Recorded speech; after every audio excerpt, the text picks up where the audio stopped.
ఉద్యమకారుడికి MLC పదవి ఇవ్వడం ఎంతో సంతోషంగా ఉందన్నారు కాంగ్రెస్ నేత అద్దంకి దయాకర్. ఎమ్మెల్సీ అవకాశం రావడం బహుమతిగా భావిస్తున్నట్లు చెప్పారు.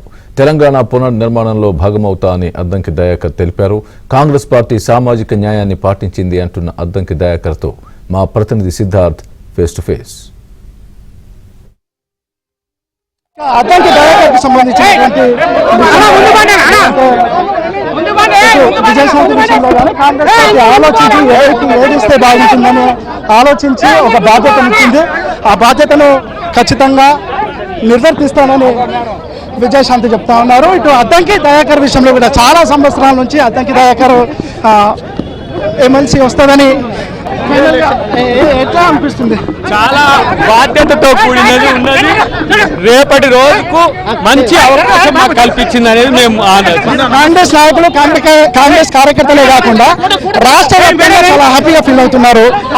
నియామకం పట్ల మీకెట్లా ఉంది? ఇది ప్రజలకు అందరికీ సంతోషకరమైన వార్త. రెండు రాష్ట్రాల ప్రజలకు, రెండు తెలుగు రాష్ట్రాలందరూ కూడా, ప్రపంచంలో ఉన్న తెలుగు వాళ్ళందరూ కూడా సంతోషపడుతున్నది ఇది. కాబట్టి ఇది కాంగ్రెస్ పార్టీ ఇట్లా సామాజిక న్యాయము కష్టపడ్డోళ్ళకి అవకాశం ఇస్తుందని, మంత్రివర్గంలో కూడా మీ పేరు ఉండే అవకాశం ఉంటుందని ఒక చర్చ జరుగుతుంది.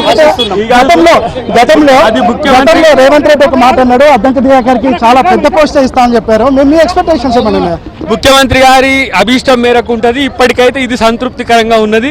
వారు ఏ బాధ్యత ఇచ్చినా కూడా, ఏ పని చెప్పినా కూడా పార్టీకి, ప్రభుత్వానికి మేము అనుసంధానంగా ఉండే ప్రయత్నం చేస్తాం. ఎట్లా ఉండబోతుంది? అద్దంకి దయాకర్ మొన్నటి వరకు ఉద్యమాలలో కాంగ్రెస్ పార్టీలో చాలా క్రియాశీలకమైన పాత్ర పోషించారు. రేపు మండలిలో అద్దంకి దయాకర్ పాత్ర ఏ విధంగా ఉండబోతుంది? ప్రజల పక్షాన మాట్లాడడానికి, ప్రజల పక్షాన కొట్లాడడానికి ఒక మంచి వేదిక ప్రభుత్వం తరపున ఉండబట్టి మరింత సమస్యల పరిష్కారానికి ఎక్కువ అవకాశం ఉంటుంది. ఓకే, ఇది మొత్తానికైతే కాంగ్రెస్ పార్టీ తమకు అవకాశం ఇవ్వడం పట్ల ఇటు విజయశాంతి కానీ అద్దంకి దయాకర్ కానీ తమ ఆనందాన్ని వ్యక్తం చేస్తున్నారు. తమకు ఇచ్చినటువంటి బాధ్యతను ఖచ్చితంగా 100% ఫుల్ఫిల్ చేస్తామని విజయశాంతి అద్దంకి దయాకర్ చెప్తున్నారు. వీరు జర్నలిస్టు పవన్తో సిద్ధార్థ, హైదరాబాద్.